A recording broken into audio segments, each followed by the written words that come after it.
kalsada na putol dito sa may Mindanao Avenue. Yan. Medyo may bagyo na parating oh. Eto na oh. Lakas na oh. Yan.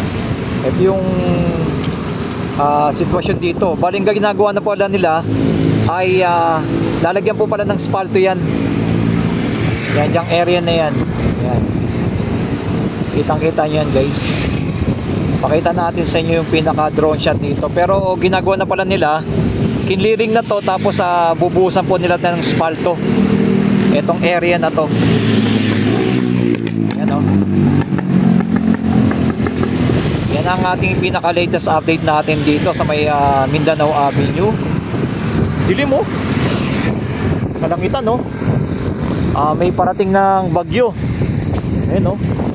Grabe, ang ganda sa pinakadulo. Yun sa bagyo. Ayan sa dulo no. Madilim-dilim na. May parating na tayong napakalakas ng ulan na mangyayari.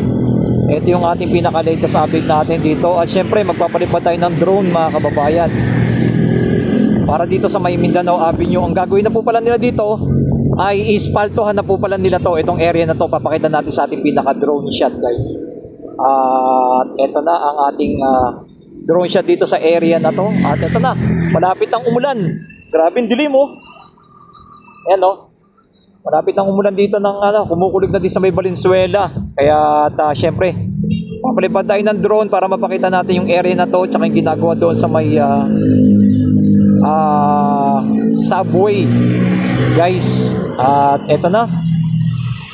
Yan, salamat sa ating mga viewers, subscriber na lagi nang sumusuporta sa ating channel. Like and comment and share dito sa ating pinaka-latest update sa may Mindanao Avenue.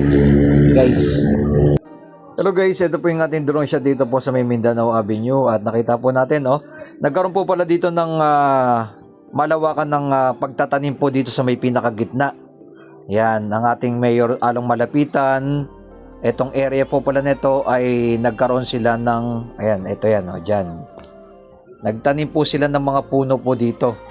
Dito sa may kalsada po sa may Mindanao Avenue. Yan po yung ating nakitang sitwasyon po dito. Yan, salamat sa mga nag-like, nag-share, nag-follow kay Skywalk TV at dire-diretso po yan. Ito po yung mga shortcut papuntang Novaliches. Ayan, SM Fairview, North Caloocan, right side. At left side naman po, papunta naman po sa may Valenzuela. Ayan. Ayan, nagkakaroon na po ng moderate traffic dito sa area na to. Dahil nga po yan sa paghapon po talaga dito ay grabe po talaga ng traffic, no? At inaabot po tayo ngayon ng umuulan na. Ayan, nagbabadya na pong umulan. Pero salamat naman sa Diyos nakapagpalipad tayo ng drone. Ayan, dito sa area na to nagkakaroon talaga din ng heavy traffic dito, yan no. Ayan, itong kalsada na to. Lalo na kung mga malalaking truck pa dumadaan dito. Kaya po pala talagang mga maliliit na truck lang po pala dito sa area na to. Ayan, hanggang dyan sa kabilang side naman ganun din, dire-diretso. At grabe, napaka itim ng kalangitan. Nagbabadya na po. Yan ang mangyayari po pala dito sa may mga gitna na to ay magkakaroon sila ng mga puno na. Tataniman na po yan hanggang dire-diretso. At banda doon sa nakikita natin ng bakanting kalsada ay meron na pong nakita tayong ispaltuhan na po pala nila. Pakita po natin ang ating drone.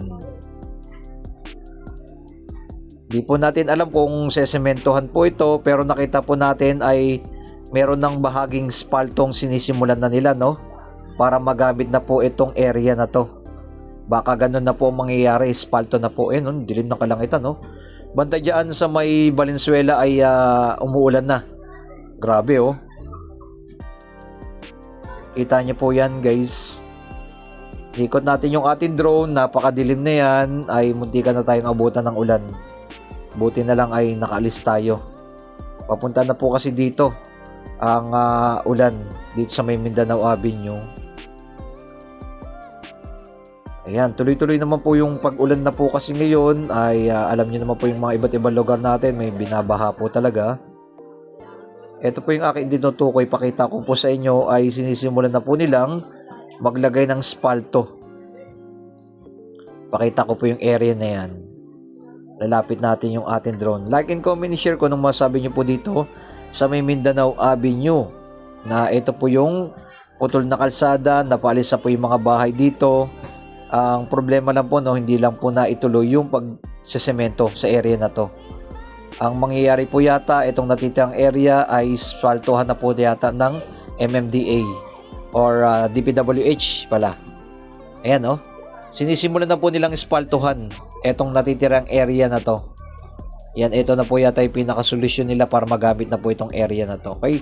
Like and comment and share doon sa bandang dulo ang ating Valenzuela Station and depot ng Metro Manila Subway. Like and comment, share kung ano masabi nyo po dito na ito na yung kanilang ginawang solusyon. Ispaltuhan na po nila itong natitirang area na to. Nasa 300 meters po. Ayan, no? Sinisimulan na po nilang spaltuhan itong area na to. Okay, maraming salamat sa inyo lahat dyan and God bless po sa ating lahat.